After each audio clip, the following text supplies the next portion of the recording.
Hello বন্ধুরা, তোমরা সবাই কেমন আছো? আশা করি সবাই ভালোই আছো আর আমিও ভালো আছি। তো এখন বাজে বেলা 10টা। তো দেখো এখন থেকে ব্লগটা স্টার্ট করলাম, তো ব্লগটার সাথে থাকো।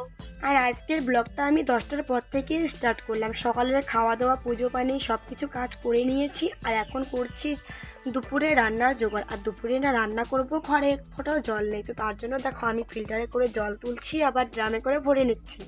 কেননা আমাদের কলের জলে অনেকটাই আয়রন, ওগুলো জল আমরা খাই না, কেননা খেলে না অনেকটাই পেট খারাপ হয়। আর যাদের যাদের কলের জল খারাপ তারা তো জানোই যে জল খারাপ থাকলে না অনেকটাই কষ্ট হয়। তো তার জন্যই আমি দেখো জল তুলছি, জল তুলে এবার জল তুলে সবগুলো জল আমি ড্রামে করে ভরে রাখবো। তো আমি কিন্তু প্রত্যেক দিন এরকম করে জল তুলি। আর জানো তো একটা বাড়িতে যদি একটা বাড়িতে বলতে একটা বাড়িতে যদি কোনো বউ গাধার মতো কাজ করেও যায়, তবুও দেখবে যে সারাদিনে কাজকর্ম করার পরে রাত্রের শেষে বিকেলের শেষে বলবে যে তুমি সারাদিন বাড়িতে কি করলে। এই কথাটা কিন্তু শ্বশুর বাড়িতে শুনতেই হয়। প্রায় কম বেশি কিন্তু সবাই শুনে, যাদের যাদের বাড়িতে শ্বশুর শাশুড়ি আছে তারা তো বেশিই শুনে। আর আমারও ওই একই কথা শুনতে হয়। আর আমি না অত কিছু কথা কানে নেই না, কেননা মানুষের বাড়িতে থাকতে গেলে একটু সব রকমের শুনতে হবে। তো কথায় বলে না যে যে মালি বা কোন ফুল না গাঁথে আর পরে বা কোন কথা না বলে, এটা কিন্তু কথা সঠিক। ওই জন্য আমি মনে মনে নিজেকে আমি সব সময় মানিয়ে নিয়ে চলি। কেননা যদি ওরা বেশি আমাকে বকে তো আমি এখান দিয়ে ঢুকে ওখান দিয়ে বের করে দিই। আমার এটা কিন্তু আমি এই অভ্যাসটাকে খুব ভালোবাসি। তো তার জন্য আমাকে না আমার শাশুড়ি মাও ভালোবাসে। কেননা শুনেও না শোনার ভান করি, আবার দেখেও না দেখার ভান করে শ্বশুরবাড়িতে থাকতে হয়। এটাই হচ্ছে নিয়ম। কেননা বেশি কথার উত্তর যখন দিতে যাবে তখন বলবে খারাপ বউ, আর যখন তোমরা কথা মেনে চলবে তখন কি বলো তো, তখন বলবে না আমার বউটা খুব ভালো। তো এটাই কিন্তু হয়ে থাকে সব বাড়ির ক্ষেত্রে। তো দেখো তোমাদের সঙ্গে কথা বলতে বলতে না আমার জল তোলাতুলি সবজি কেটে নিয়ে আমি রান্নাও চেপে দিয়েছি। আর আজকে আমি একটু শাক আমাদের যে শাক করছি ওই শাকগুলো আমি তুলে আনতে চাইলাম। তো আমার ছেলে বললো মা আমি শাক খাবো না, তো ওর জন্য আমি ডাল রান্না করলাম। ডাল রান্না করতেছি, ও একটু ডাল খুব পছন্দ করে, ডাল হলে আর ওকে আর কিচ্ছু লাগে না। তো আজকে কি করলাম, তো আর শাক তুলে নিলাম না, তো আমি আজকে ডালটাই করে নিচ্ছি। আর এদিকে আলু আলু কেটে নিয়েছি, আলুগুলোকে ভাজবো আজকে দুটো। আর আজকে হচ্ছে না একাদশী, তো আমার শাশুড়ি মা আজকে ভাত খাবে না, উনি উপবাস আছেন। তো ওই জন্য ওনার জন্য রান্না করলাম না, আমরা এই কয়েকজনেই খেয়ে নেবো। তার জন্যই আমি ডাল আর আলু ভাজাটা করে নিচ্ছি।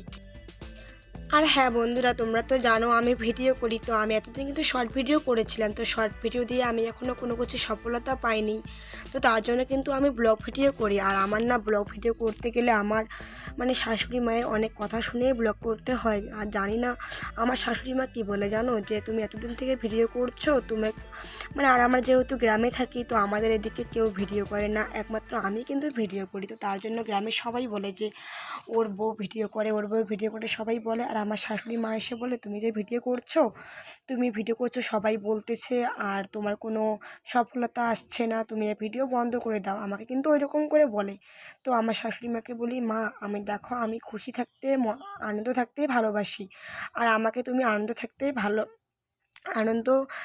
ভালো রাখার জন্য তোমরা চেষ্টা করো। আর আমি তোমাদের কোনো খারাপ কাজ না করলেই হলো, আমি বাড়িতে থাকি, আমি তো সব কাজই করি, তো তাতে তোমার কোথায় লাগে বলো। আমি ভিডিও করি, আমি সব কাজ করি, আমি ক্যামেরা সেট করি, তোমার কোথায় লাগবে? তোমাকে যখন কেউ বলবে তখন তুমি বলবে যে হ্যাঁ আমার বউ ভিডিও করছে, টাকা পাক না পাক এগুলো সব স্মৃতি হিসেবে রেখে দিচ্ছে। তুমি মানুষকে ওইভাবেই বলবে। তো ওই জন্য আমার শাশুড়ি মা বলে জানো তো, আর জানোই তো বয়স্ক লোকেরা অনেক মানুষের অল্প কথাটাই কিন্তু রেগে যায়। তো ওই রকমই কিন্তু প্রত্যেক বাড়িতে হয়, কেননা বয়স্ক লোকরা না বেশ। মাম্মাম তুমি কি করতেছ? ভাত খাইতেছ? ফ্রেন্ডদের হাই বলো। কি দিয়ে ভাত খাইতেছো তুমি? ডাল আর কি? আলু ভাজা? ভালো করে বলো। ডাল আর আলু ভাজা দিয়ে ভাত খাইতেছি।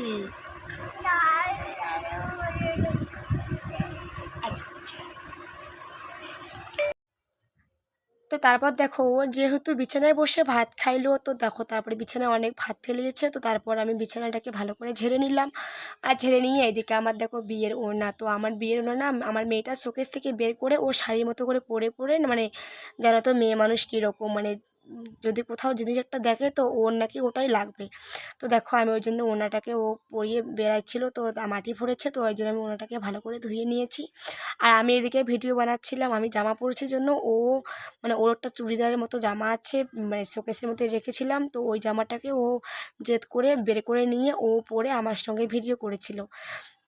তো কী করলাম, ওগুলো জামা তো মানে বড় বড় জামা, তো ওই জন্য আমি জামাগুলোকে সব ধুয়ে নিয়েছি, ধুয়ে নিয়ে সবগুলোকে ভাঁজ করে রেখে শোকেসের মধ্যে ঢুকিয়ে রাখলাম।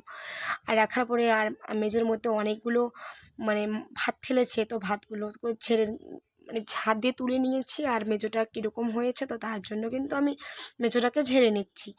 আর হ্যাঁ, তোমরা কিন্তু মানে ক্যামেরায় দেখতে পাও যে ঘরটাকে বেশি গোছালো লাগে না, কিন্তু সামনে থেকে দেখতে গেলে না আমার ঘরটায় অনেক মানে জিনিস না থাকতেও পারে, কিন্তু আমার ঘরটাকে সবসময় আমি গুছিয়ে রাখি। মেয়ে ছোটো থাকার সত্ত্বেও কিন্তু আমি ঘর অগোছালো রাখতে একদম ভালোবাসি না। আমি সবসময় ঘরে কোনো জিনিস এলোমেলো করে রাখতে চাই না। আর সবসময় কিন্তু আমার ঘরটা মানে ফিটফাটেই থাকে, আমার কাছে যেটা ভালো লাগে। তো আমি সবসময় কিন্তু আমার যত কাজ থাক না কেন, আমি সবসময় ঘর বাড়ি এগুলো কিন্তু আমি সবসময় যত্ন রাখি।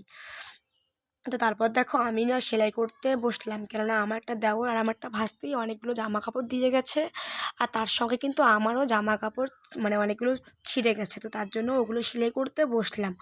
আর এদিকে জানো তো আমি কিন্তু অনেক কাটিং করতে পারি, কিন্তু আমি না আমার মেয়েটার জন্য না মানে সেলাই করি না, কেননা ও অনেকটাই যন্ত্রণা করে। এদিকে আবার বাড়ির কাজ সামলাতে হয়, দুটো বাচ্চাকে সামলাতে হয়, এদিকে আবার ছেলের পড়াশুনো আছে, আবার এদিকে তোমাদের দাদাভাইয়ের সঙ্গে একটু মানে সংসারের কাজে সাহায্য করি, ও বা দোকানের কাজেও সাহায্য করি। তো এগুলো করতে করতে না মানে যত কিছু কাজ করি সেগুলো তো আমার কোনো যায় আসে না, কিন্তু ছোটো মেয়েটাকে নিয়ে না একদম পারি না, মানে ওকে একটু নজর দিয়ে না রাখলে নয়, ওকে সবসময় নজর দিয়ে রাখতে হতো। তার জন্য বেশি কাজের চাপ নেই না, তো কাজ করার বয়স তো অনেকটাই আছে, তো এখন ছেলে মেয়েকে মানুষ করতে হবে, আমি ওটাই ভাবি। তো তার জন্য দেখো আমি এগুলো বেশি কাজের চাপ নিই না, আমার যেগুলো মানে টুকটাক সেলাই থাকে আমি সেগুলোই করি, তো বেশি কাজের চাপ নেব পরে নেব।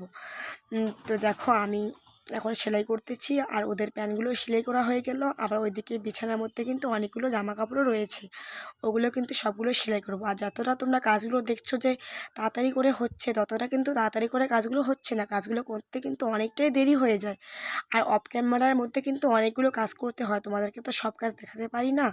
তো বন্ধুরা ভিডিওটা এই পর্যন্ত, ভিডিওটা তোমাদের কেমন লাগলো, এতটুকু ভালো লেগে থাকলে ভিডিওটাতে তোমরা লাইক সাবস্ক্রাইব করে আমার পাশে থেকো। আর যারা যারা চ্যানেল নতুন হয়ে আছো তারা প্লিজ সাবস্ক্রাইব করে পাশে থাকবে।